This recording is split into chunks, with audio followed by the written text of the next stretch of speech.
Hello mga boss insan, narito kami sa farm ni Boss GB Backyard. Iyatang ipasulod, maayong taon ni atong boss insan nga si GB Backyard na atong tanaw ng iyaha mga manok diri, mga quality gud ni. Mausa ni sa ligon sa ubay diri sa Bohol. Na atong nisugot pod siya nga atong ipakita sa inyo ang iyang mga manok. No, kini may mga kak ug daghan pod siya mga stud. Okay, tara. Anak kanindot po lang ni mga boss insan. Naapod siya ay kanang kasi tawagan na boss insan. Yung mga boss insan mo din ato ang kan karon. Mo ni siya tagiya sa mga manukan. Usa ni sa pinakalikon nga manukan diri sa ubay. Shout out boss. Mura pug si SP. Kagwapo pod. Unsa kagwapo ang iyang manok? Gwapo pod ang tagiya. Tara. Quality manok, quality ng tagiya pod, gwapo pod. Nara. Grabe, kuha. Saya boss.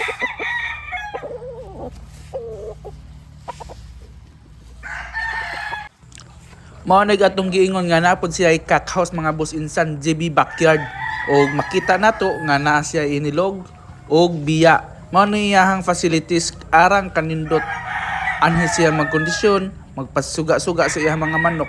Okay kaayo. Og atong ipakita kaninyo ang iyahang hatchery. Stag pa ni mga boss insan, hastang kaangas oh.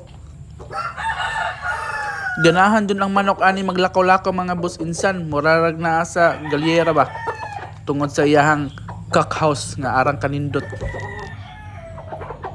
O gipakita pod niya nga maupod kuno ni ang iyang napalit gikan namo ni sa time sa katon nagkulambos mo sa kung igagaw nga amo ang Facebook is Marvel Gameyard na nakabuno pod ni siya sa time namo 9 months to siya unya among gibaligya gipalit ra pod ni Boss Insan GB Backyard og nakahatag pod na niya og duha ka score sa iyahang kamot.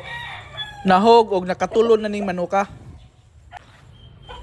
Naapoy talisay si Boss Insan GB Backyard arang kagwapo, talisay nga white legs arang oh.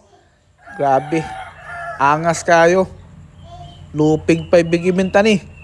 Nga sakto kayo sa forma, sakto kayo sa kahabugon. Tanawa lang oh.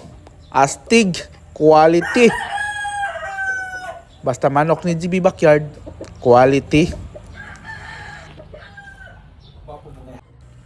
Kana. Hatch green ni Boss Insan GB Backyard, 9 months pa ni siya. Arang kapugi. Model na model, GB Backyard, kitang-kita sa Kak House oh. Arang ka Beautax. Di api balaw nga arang kagwapo. Sweeto jud kayo ko sa iyahang amahan ani. Nakatulupod ang iyahang amahan aning balawa. Naggrabe pod kayo tumudag pamuspos kita jud ka to sweeto jud ko datong amahan ani. Nga kini sigurado po ni kusog kayo ni.